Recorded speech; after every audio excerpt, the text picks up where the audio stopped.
retour chez Louise avec Laurette qui va nous présenter sa chronique. Il y a aussi Alice et Luna. Coucou. Laurette, je te laisse la parole. Merci Marie. Bon, tout d'abord les filles, j'espère que vous allez bien. Hyper en forme. Et vous? Oui, je suis dead, mais ça va, on est là. La journée au Conda. La journée au Conda a été un peu épuisante, mais franchement trop bien. Mais du coup, moi, ma chronique a été présentée comme étant une chronique mystère, si je ne me trompe pas. C'est bien ça, oui. C'est bien ça. Tu m'as envoyé la chronique mystère, donc j'ai trouvé un titre pour la mienne.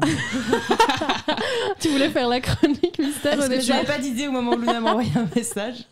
Est-ce que tu peux le seum, Alice? Oui. Si t'avais été au côte et que t'avais rien fait ta journée, j'aurais pu le seum, mais comme t'as travaillé, je comprends que tu aies mis la chronique mystère. Oui, désolée, je n'avais pas d'inspiration pour le titre, mais en fait c'est tout simplement parce que le thème de Marie d'aujourd'hui, si je ne me trompe pas, c'est les héros. Oui. Et je me suis un peu demandé, moi dans ma vie, est-ce que j'ai des héros? La réponse a été non. Je ne sais pas. C'est une bonne question. Je n'admire personne. Non, c'est pas ça, mais pour moi, en fait, j'ai dit à Luna. Ouais, je n'admire personne. J'idolâtre personne, j'ai dit. Personne. En vrai, c'est même pas triste, genre c'est tout à fait normal, je trouve. Non, je comprends. Mais du coup, moi, j'ai eu un héros dans ma vie, mais c'est pas une personne, c'est plutôt un endroit. Ok. Et je me suis dit, cet endroit-là a été un héros dans ma vie parce que ça m'a marqué, et ça me marquera le reste de ma vie. Et pour moi, un héros, c'est pas nécessairement une personne, ça peut être un endroit, une chose, n'importe quoi, mais passion. Qui a un impact, qui t'anime, dans ce style-là, quoi. Et du coup, moi, mon héros, c'est le Rwanda, tout simplement. Okay. Parce que, j'en ai sûrement déjà parlé, mais j'ai fait un voyage humanitaire, du coup, quand j'avais 16 ans.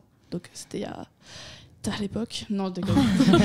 C'est tout juste 4 ans. Non. Ça fait 5 ans, bientôt 6, Marie, quand même. Mais ce voyage, il a changé ma vie.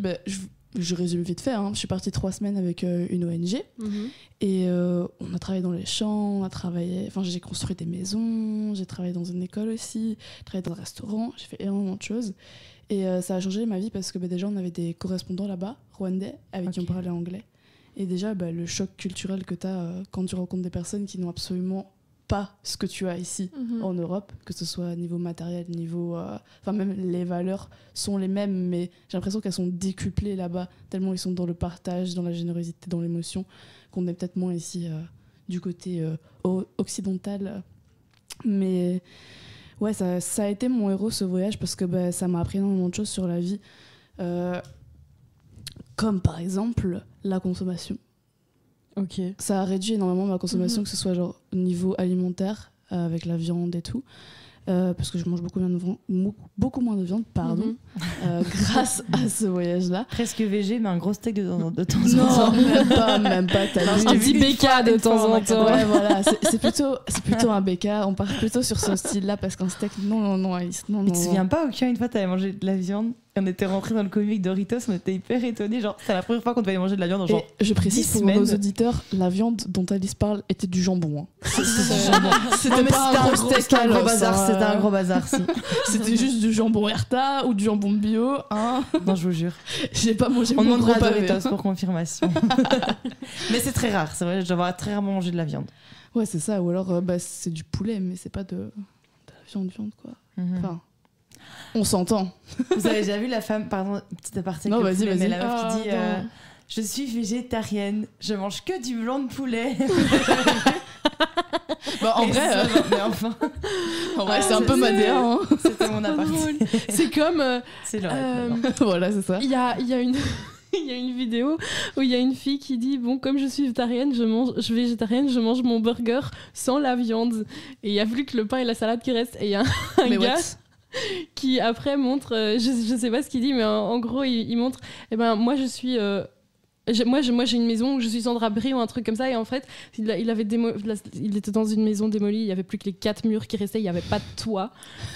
Il prenait la comparaison, je vais vous montrer le film après, mais c'était trop drôle. Enfin bref, ça passe moins bien quand je le raconte. Non mais j'avoue. C'est pas incroyable, mais je suis sûre qu'en vrai c'est bien, Marie. On a compris quand même, L'idée était belle. L'effort était là. Et du coup, moi, je voulais vous demander aussi, enfin, vous poser la question, est-ce qu'il y a un peu un voyage qui a changé votre vie, ou pas nécessairement un voyage, mais un événement où vous vous dites, quand je pense à cet événement-là, je sais que je m'en souviendrai, genre, dans le futur. Ouais. Et voilà, ça m'a marqué, quoi. Tu nous prends de cours là, les gens. Ouais, je sais. Moi, Si tu en veux, je vrai, peux combler non. pendant 2 minutes Non, pendant que tu réfléchisses. Moi, c'est mon Erasmus. Ouais, bah ouais. Ah ouais, j'avoue. C'était vraiment une expérience waouh. Parce que, en fait, je sais pas, j'ai rencontré plein de gens de plein de cultures différentes et il y avait beaucoup d'Allemands. Énormément, je sais pas pourquoi, donc j'ai appris un peu l'allemand, voilà.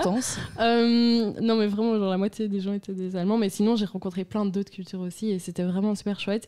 Et à côté de ça, j'ai un autre endroit qui était vraiment super important pour moi dans mon enfance et c'était la salle où on faisait nos spectacles de danse. Oh, c'est trop mignon. Un an sur 2, mais c'est aussi la salle où j'ai fait mes spectacles de théâtre et certains spectacles d'impro, etc. Et c'est une salle en fait. C'est la scène de l'Athénée de Jodogne. Donc ça appartient à une école, c'est pas un grand truc, mais c'est une scène en bois et tu rentres dans cette salle et tu sens l'odeur des coulisses et du bois. Et quand on avait nos spectacles de danse, tu sentais un peu l'odeur des costumes et du maquillage. C'était génial. C'est vraiment mon petit endroit secret. C'est pas très secret parce qu'il y a plein de gens qui le connaissent. Mais maintenant tout le monde le sait. Allez. Mais à mon avis, il y a qu'à toi que ça provoque ce sentiment-là, cet endroit-là, quoi. Ouais, c'est super unique. C'est vraiment chouette d'avoir ça. C'est chou. Je me sens pas sentimentale de pas trouver d'endroit. Moi non plus. Mais pas nécessairement un endroit. Moi, j'ai pas fait un événement, tu vois. Il faut être honnête. Ouais. J'attends.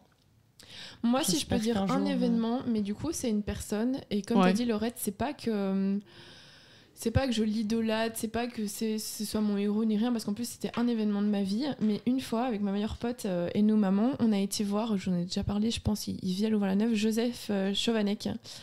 C'est un monsieur, je sais pas quel âge il a doit avoir 40-50 ans, quelque chose comme ça. Il a été diplômé en philosophie, je pense, si je ne me trompe pas. Et en fait, la conférence, c'était à propos du fait que lui, il est autiste. Ah oui, je vois qui c'est.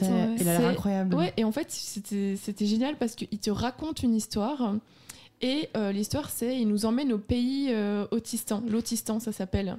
Et il nous montre toute cette facette qu'en fait, l'autisme qu'on a tendance à considérer comme un handicap ou comme une maladie ou dans le commun des mortels, dans nos vocabulaires un peu grossier, je vais dire familier. Et en fait, juste, il nous emmène dans un voyage pendant toute la conférence où il nous dit « C'est ça mon pays à moi, c'est ça ma normalité à moi. Comment vous dites bonjour en vous faisant la bise, ben moi j'aime vous dire bonjour en gardant mon espace. Et finalement, regardez, au Japon, ils disent bonjour d'une certaine manière. En Thaïlande, on va joindre les deux mains et baisser la tête. » Et dit en fait, juste, c'est comme si il me faisait découvrir une nouvelle culture qui était l'autisme, l'autisme, excusez-moi. Et du coup, ça, j'avoue que là, quand il y a pensé, et il doit y avoir une raison pour que j'y repense, et ça m'avait marqué. Donc voilà, ce n'est pas mon héros, bien sûr, mais je trouve que c'était un très beau moment.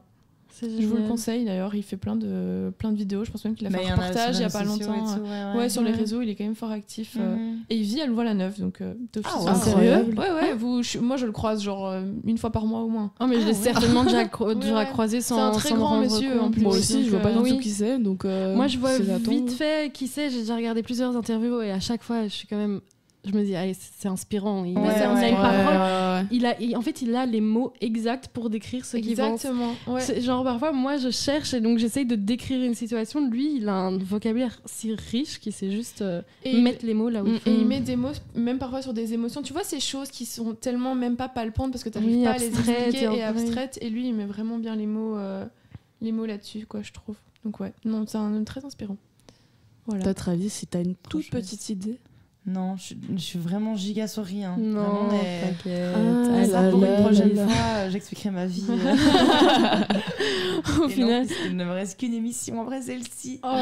Mais voilà, en vrai, je vais le dire. Le radio. En cap, c'est autant mes 2 caps, c'était des années incroyables. Et je pense que ça a quand même changé la personne que je suis parce que ça m'a fait mourir à plein de trucs et tu fais partie d'une toute autre communauté. Choses et tout ça, et vraiment, c'est vrai qu'après, je pense que c'est un truc dont je me rappellerai toute ma vie. Mes années, c'est sûr. un cap, c'est quand même des trop bons souvenirs. Enfin, J'ai l'impression que quand t'es à Louvain-la-Neuve, mais pas dans une organisation étudiante, et puis que tu rentres, tu découvres tout un autre monde. Et complètement. Et vraiment, c'était trop chouette de partager ça avec vous, en tout cas. Ouais. C'est trop mignon. C'est trop mignon. Bah, tu conclus très bien ma chronique, dis donc, Alice. Ben voilà, j'ai trouvé un truc sympa à dire. Mais ouais, c'est ça. C'était important de rappeler le fait qu'un héros, c'est pas nécessairement une personne. Ça peut être rattaché à un endroit, à un moment de votre vie, un événement ou quoi. Et voilà. Bah justement, merci beaucoup Laurette de nous avoir fait vivre ce petit moment en douceur. Je vais vous laisser avec Britney Spears et If You Seek